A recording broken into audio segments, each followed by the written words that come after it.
Okay, weiß ich jetzt noch alles. It's okay, no, I think this is fine, because Brian said that, Brian hat gesagt, dass er...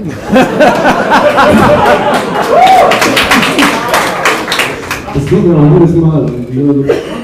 Nein, Brian sagte, dass er 18 Jahre alt war, als Sides rauskam, und das war die Zeit des Punk, und 10cc haben sich gerade aufgelöst, was er sehr schade fand. Mir wäre völlig egal gewesen. Und dass halt Sides auch ein Album war, mit dem er sich sehr radikal geändert hat. Für Stern kommt erst mit Haarverlust, Christian, du bist fast dabei. Ja, ich weiß. Nein, also ja, die Frage war halt, wie das dazu kam, und Ant hat gesagt, dass damals im Prinzip die Plattenfirma bestimmt hat, was es an Content oder an Art für Musik gab, auch weil das Equipment einfach teuer war, was man mieten musste und so weiter, und entsprechend gab es ja, so den Spruch, also die Platte muss mehr Eier haben, so, und deswegen sollte die auch erst Balls heißen. Heißt nämlich Eier und nicht Bälle. Und das ging aber nicht, deswegen hieß sie dann Sides. Ja, und es ist halt eine Platte mit sehr viel Ironie und so weiter, und er sagt halt heute, der ist einfacher, weil er kann machen, was er will und veröffentlichen, was er will, das andere Plattenfirmen auch, und das war früher halt nicht so. So can I just add one more thing? The reason why it was called Sides was the compromise was that one side would be the songy side and the other would be the instrumental side. Sorry, I should have said that. Genau, also Sides soll deswegen heißen, also wie Three Sides Live, just do that.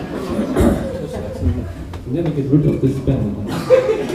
Well, they were there at the beginning, weren't they? What? They were there at the beginning. Yeah, of course. Genesis, first book of the Bible. Yeah. No. It's been a long time. Okay. Peter. Two short questions. First, on Amana, there's a line, they got you spitting at the crowd. Did you think of Roger Waters? I translate first. No. In dem Lied Urban Ark gab es eine Textzeile, wo es darum geht, jemanden aus dem Publikum anzuspucken, und er fragt eben, ob er an Roger Waters gedacht hat. No, I wasn't, and I didn't realise he had done, actually. No, I was thinking more of punk guys who were being, I think punk guys were actually, probably a lot of them were quite gentle, but were actually encouraged by managers to be as extreme and as outrageous as possible to try and get more headlines. So I think a lot of it was very industry controlled. I think if I'd been 10 years younger, I would probably have been doing punk myself, but it was the way the record industry grabbed onto it and encouraged people to be more and more outrageous. Also es geht mehr um die ganze Punk-Szene, und das sagt halt, dass auch die von den Managern mehr oder weniger auch dazu getrieben worden sind, so zu sein, wie sie damals waren. Und er sagt, wenn er jünger wäre, hätte er auch Punk gemacht. I would love to see your hair like a punk, you know. We'll do that for tomorrow, it's a good idea. Ja, und das ist der Hintergrund zu der Textzeile, also nicht Roger Waters, sondern der Punk. Yeah, he did, but that was the reason for the wall, I think, yeah. When he was the wall. Even the N-Words tour, with someone. We don't know the guy, but...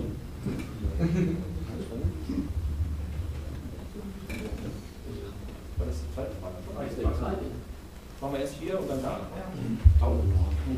I have a question about I think about 73. You recorded 2 songs with Phil Collins. Sorry to ask. That's fine. It's just frustrating, that's all. I may not be able to answer the question, still. So it's only your love and the other one? Still the song. Still the song, exactly.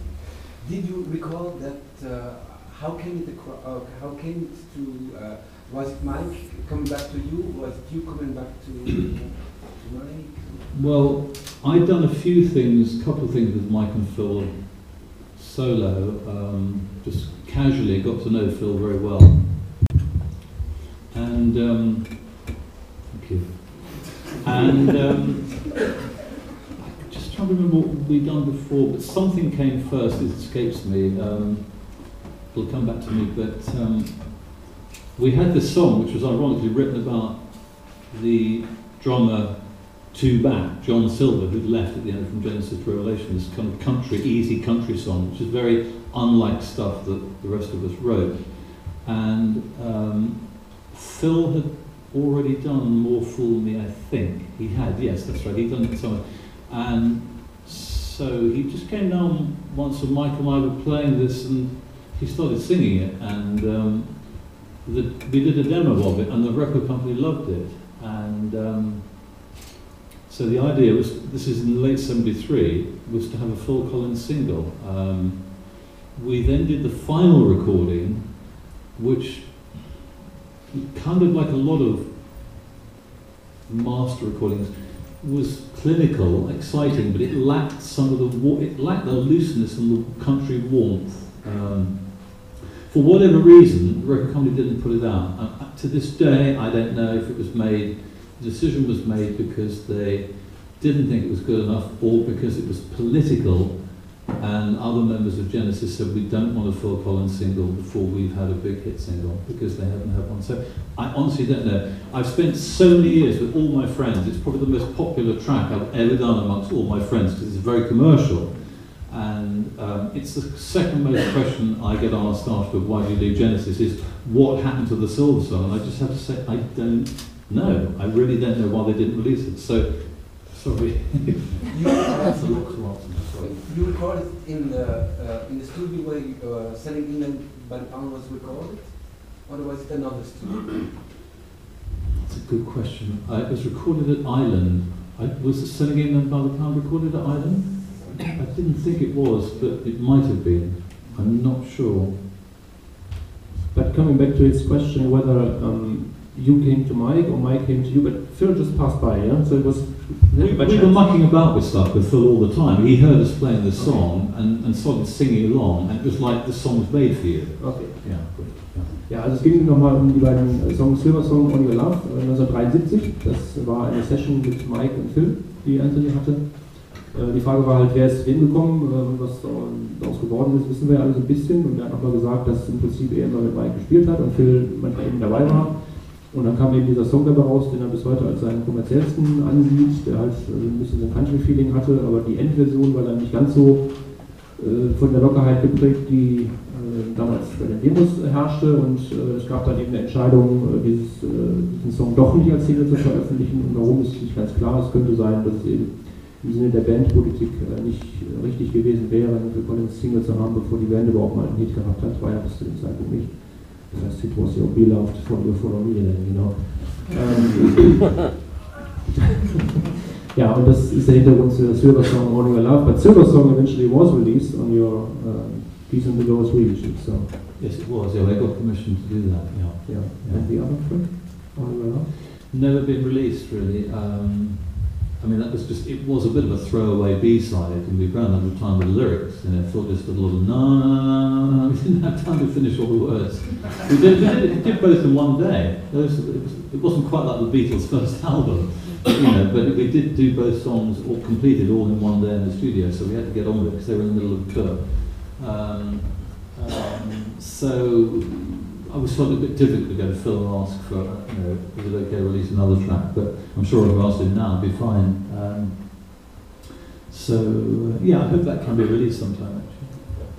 Also On Your Love könnte auch nochmal das Licht der Welt erblicken, wenngleich der Song natürlich schwächer ist, weil er auch nicht so zu Ende produziert worden ist wie... So I'm just looking at these strange numbers behind the chords. I don't know what they mean.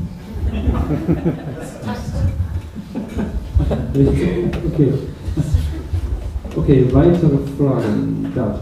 Würde interessieren, warum man nach Small Creeks Day nicht mehr mit Mike Rutherford zusammengearbeitet hat. Why didn't you continue to work with Mike after Small Creeks Day? I think that's probably quite easy, because I think he was asked to go in a different direction. You know, that was quite a progressive album still. And if you think about the next couple of solo albums that he and Tony Banks did, were much, much more commercial, and you know, with a producer that was pushing in that sort of direction. Whereas Small Creeks Day was done with Dave Henschel, who'd done Trick of the Tail, I believe, and Wyndham Mothering. So it's just a changing of the, what we call the changing of the guard, really. I wasn't part of the set. It wasn't because I think they didn't think I did well. I did okay, I think, but it was just a different group of people. And even then, you know, he was being pushed in a more commercial direction for his solo albums. Yeah. Ja, also die Frage ist einfach zu beantworten. Die Musik, die Mike gemacht hat sich dann eben geändert, ist dann kommerzieller geworden, wie auch bei Tony, wie er nochmal sagte. Produzentenwechsel und dergleichen, also der Fanschel gab es dann, oder den gab es dann noch, aber der ist dann nicht mehr dabei gewesen, das Team hat sich geändert und so kam es eben dazu, dass es nicht mehr passierte. But could you imagine working with Mike on one of his Mechanics records if he would ask you?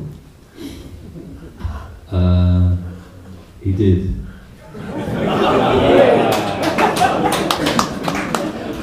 Next question.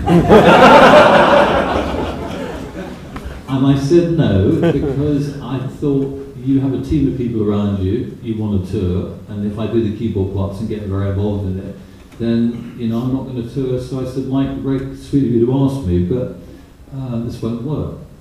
If you ask me to do something on 2 12 strings again in the studio, I'll say yes like a shot. But and to be honest, I don't think I really felt that comfortable. Maybe also that's not the main reason, but I didn't feel particularly comfortable with some of the later mechanic stuff. It's more commercial than. I wouldn't say I dislike commercial music. It's not like that. You like something like that.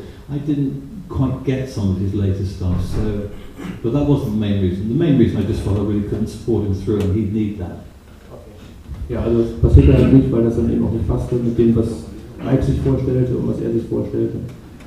Didn't want to hit the road, could be maybe it was the album The Road. Yeah? Okay. Master of Time is one of the songs that I really like, and I was pleased to find a version done by the Big Train band, and I wanted to ask if there could be a possibility that there is a whole album of your music that is interpreted by other bands. Das ist eine interessante Frage. Er sagt halt, dass Master of Time von Big Train gecovert worden ist, das ja auch progressive Band ist. Und die Frage ist halt, ob es da vielleicht mal so ein Album gibt wie And I Scratch Yours von Billy Gabriel, which cover versions just from your stuff. Is there any project you could see? I've never been asked by another band, but I'm hoping all the bands here are going to get together and do it. So, actually, a thing you don't know is that Master of Time was just that much away from being on Geese and the Ghost. It was a toss-up between Which Way the Wind Blows, God If I Saw Her Now. Collections was definitely in because it was a piano song. And Mike slightly favoured the other two over at Master of Time, so actually it could quite easily have been done then. But I'd love it. I suppose it depends what kind of versions, isn't it? I mean, if the versions are terrible, then you wouldn't like it. But if some good artists were to do covers, it would be fantastic. Also er steht der Sache offen, gibt aber keine Pläne und sagt nochmal, Master of Time hätte auch auf Geese and the Ghost sein können, wurde aber dann nicht verwendet, im Gegensatz zu anderen Stücken. I have 2 questions concerning slowdowns. One thing is, how about the title? Was it just, is there something with that? And the other thing is, there's on the second half, there's a fast part. Are these real strings playing? I'm not sure. I heard all the guitars. Also warum heißt Slowdance Slowdance? Weil getanzt wird oder weil es langsam ist, und auf der zweiten Seite gibt es einen schnelleren Teil, und was soll das mit den Strings? Ob das echte Streicher sind? Das echte Streicher, okay. The reason I was laughing was I spent nearly as much time as the 7 months doing the album trying to think of a title for it. It had a slightly sort of sacred call. I wanted to call it Responses, and nobody else liked that. And I kept coming up with titles, and somebody would say, they'd say Caravan, Deep Purple, somebody had done it, and I just couldn't come up with a title. It came so late. It was a very late, as opposed to 1984, which was there at the beginning. Parts of slow dance do have real strings. The section you're referring to, which I believe is the that's got real woodwind and then followed by real string. Yeah, so we called it CBS in London when it existed, which sadly it doesn't now. Okay, also Slowdance war im Prinzip auch ein Titel, den er sich hat ausdenken müssen, in einem langen Prozess. Hatte viele Vorschläge, nichts war richtig, und insofern war das am Ende vielleicht auch eher Zufall, dass es Slowdance hieß, und hat nichts mit der Musik zu tun. Und es gibt echte Strings auf dem Album, auch nach dem Teil, den Martin gerade ansprach. I tend to find that titles for albums and stuff tend to come straight away, or you struggle. You spend a long time. Either Antiques was immediate, slow dance took. But private of pieces is quite simple to say 1, 3. Sometimes they have a missing link even, but okay. I don't know if you realise that antiques is actually Wortspiel again, because it's ant and kike, yes? Kike, antiques. Yeah, he likes Wortspiels, yeah.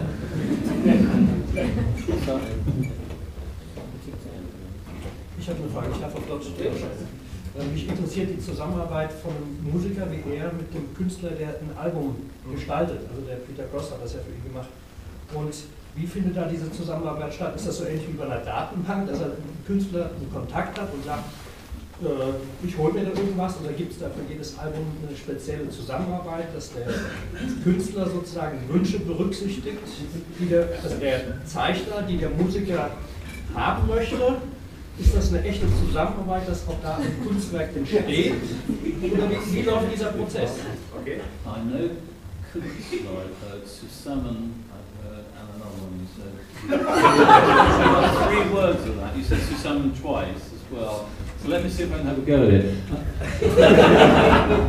He actually was referring to your collaboration with Peter Cross. Yes, and he was asking whether it is kind of like your library music, like you get to a database and pick some, art for your albums, or if it's like a real collaboration that you sit down with him and say, this is the music and I need something from you, and he comes up with an idea and you develop that together. Is that the case or not? Sadly, I haven't really worked with Peter for a long time because he sort of, how can I put this really, he became too expensive for me really, because after Sides I was doing quite simple albums and the budgets had to be kept quite tight, Peter's covers took a long time. There were collaborations later where he'd do much quicker ones, but some of the detailed ones, I couldn't afford him to spend 2 or 3 months like he did on Wise After the Event and Geese and the Ghost. That was a lot of time. So in those days, it was great. Geese and the Ghost, I had the finished album to give to him. So it wasn't just giving him an idea, he had all the music to do it too. And that was often the case, that he had the finished album to do it too, yeah. Also hat tatsächlich Musik bekommen von Ant, die dann aufmalen konnte. Also, naja, so kann man es ja sagen. Also war tatsächlich eine richtige Zusammenarbeit und ja, ein bisschen, a bit like John Bernie talking with a lyric music thing. Okay. Eddie? Did you ever perform White Mountain live?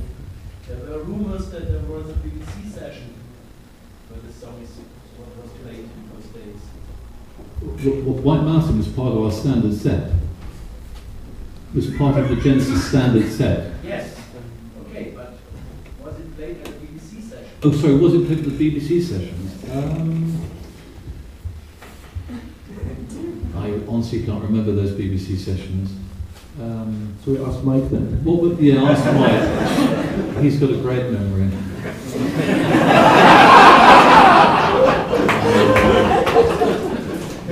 he's a collector too. The BBC sessions, can you remind me some of the tracks on the BBC sessions? And I can. Not you, of course, not you. Anybody know any track? Done.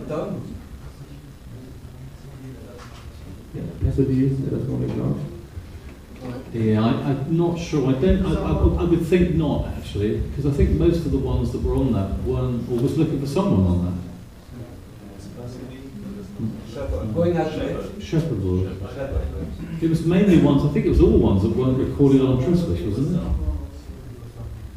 Looking for Someone was in Stagnations too long ago, I'm afraid.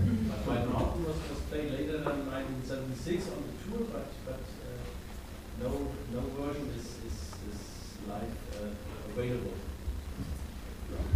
Oh, I don't know about that. This is actually the guy when you ask what Genesis performed on 3rd July 1976, he will tell you what they performed. So that's why you're asking these questions. He is kind of a library also.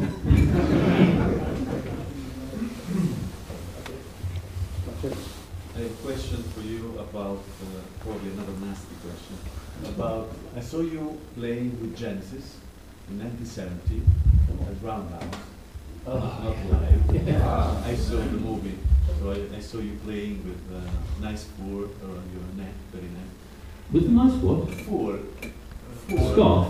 No, it was gilet made of... A dead animal? Yeah, fur. Yeah. Okay.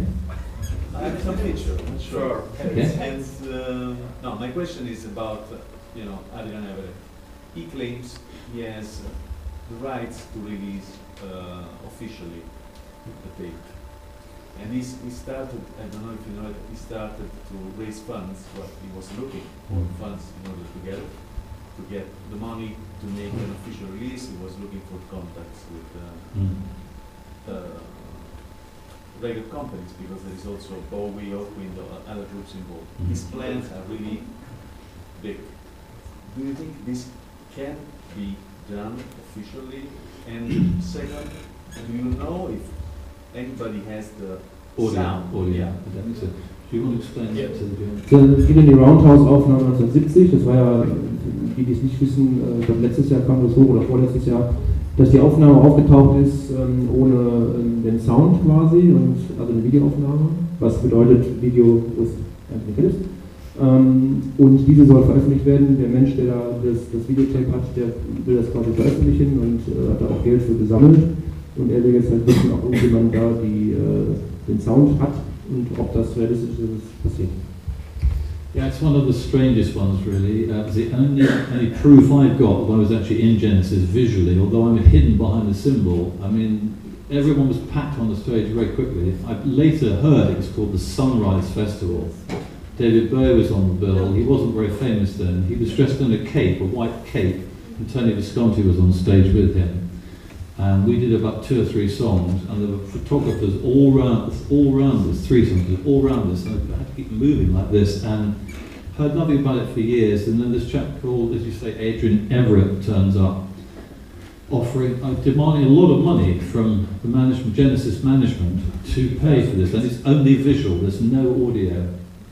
And I think what some people have done is they've put audio to it, but it's inexact, I think. Yeah. But my feeling is he's called me a few times, and to be honest, he doesn't sound like a terribly nice guy, really. I shouldn't say that, but you might say that I couldn't possibly comment. So I feel nothing will happen with it. Yeah. But do you know if it does exist, the audio section? Because as far as I've heard, no, I don't think it does. Yoko Ono, there's another story that Yoko Ono was at the concert and he taped entirely in color with the sound. I've heard nothing about the audio existing, to be honest. Also weiß leider nichts über die Audioaufnahmen und sagt auch, dass der Mensch, dessen Namen ich nie behalten kann, irgendwie auch verschiedene Versuche unternommen hat, vom Genesis Management Geld zu bekommen und auch ihn schon ein paar Mal angerufen hat, deswegen, aber er sieht das nicht passieren, dass das irgendwann mal rauskommt. Das denke ich, kann man so zusammenfassen. Peter, ich habe dich ein paar Mal vergessen jetzt. First of all, I would like to hear slogans with real instruments, real orchestra, real percussion. Could you imagine doing it again by crowdfunding it?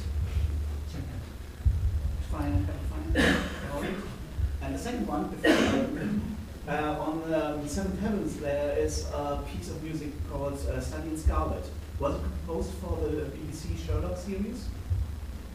Okay, also die erste Frage war Slow Dance, Neuaufnahme, vielleicht crowdfunded mit richtigen Instrumenten. Ja. Und die zweite Frage war auf deinem jüngsten Album oder zweitjüngsten Album mit also Seventh Heaven. Wie heißt das nochmal, den du meinst? Study in Scarlet. Study in Scarlet, was war das für ein Song? Ob der aus der Sherlock-Serie ist. Also ob der Song aus der Sherlock-Serie ist. Ja, schon.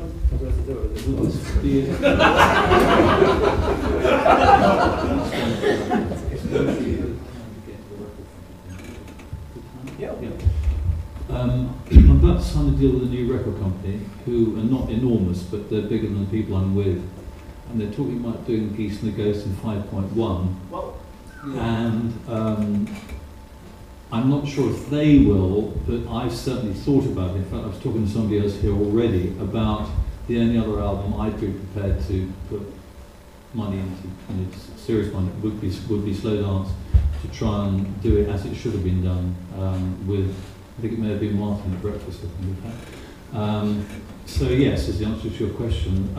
The piece of music you refer to was a piece of library music that was originally called the Bloomsbury Set, which was a group of people in the 20s in London, very fashionable, some of you may know about. But I wanted to call it something different, and so we used the title from Sherlock Holmes' book, but it's got not written for the, sadly. Gut, leider kein Sherlock-Song, sondern einfach nur aus dem Library genommen und eben der Titel darauf bezogen. Und er sagte eben noch, dass er einen neuen Plattenvertrag unterschrieben hat, oder dabei ist, den zu unterschreiben, und dort wird es offensichtlich Begies and the Ghost in 5.1 Surround Sound geben, was sicherlich viele hier erfreuen wird. Und außerdem sagt er, dass Slow Dance jetzt auch das einzige weitere Album von ihm wäre, in das er selbst nochmal Geld reinstecken würde. Also könnte es tatsächlich passieren, dass das nochmal neu aufgenommen wird mit echten Instrumenten dann. Okay.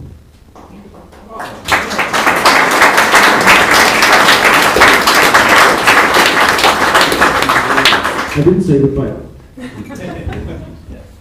Anthony has a question for you, so er hat eine Frage an das Publikum. It may disappoint you. Does anybody know why the Geese and the Ghost was called the Geese and the Ghost? Clever guy. Because of two songs of your... Too clever. It's on your website. On your website. You can read Oh, it's on the website? Yeah. No prize. No prize. Out. Cheap. So the website is anthonyphillips.co.uk if you want to check. You can tell how much you look at it. No, that's no good. Australia being at the bottom. Time for one more question. Martin?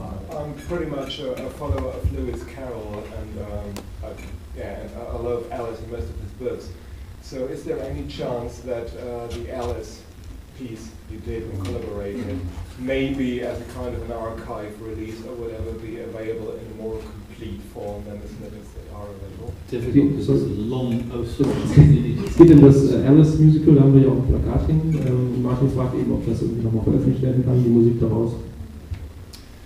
It's a hard one because it's a long musical, big score with lots of different musicians required, and I think the only thing that could happen would be the musical being revived. That would be the best chance to have it played, and so far it hasn't. I mean, it's an odd one because it actually played to very good houses in Leeds, which is in North England, but we just didn't get quite that. You have to get a big buzz about a musical to get into London. Even then you're not guaranteed success, but no, it's never been picked up, so I think the chances are small, but I'll try for you.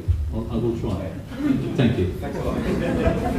Also die Chancen sind nicht groß, aber er würde es quasi versuchen, und er sagt, er müsste sich alles nochmal angucken und vielleicht auch noch ein paar Sachen ausbessern, das kann er jetzt nicht sagen, aber ja, also geringe Chancen. Helmut, Frage? Okay, letzte Frage hier vorne und dann würden wir essen gehen. I have a question to you. I'm a Genesis fan.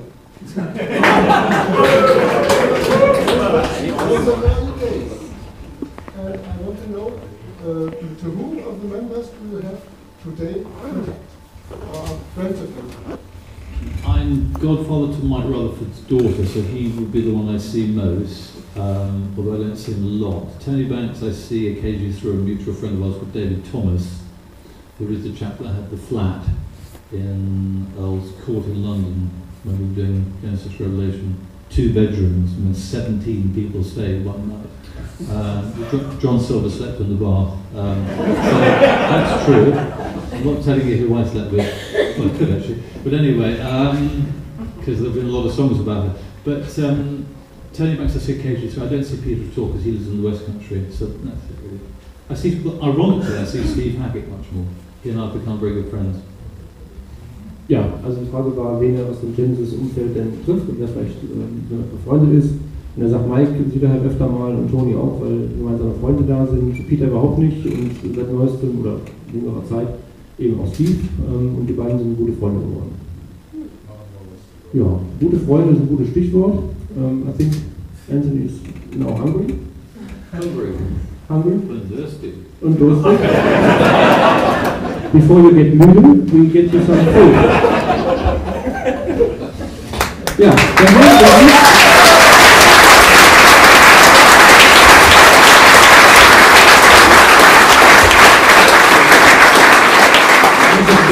very big thank you to Christian. I don't know how on earth he managed to remember most of that rubbish to then translate it. That's a brilliant job.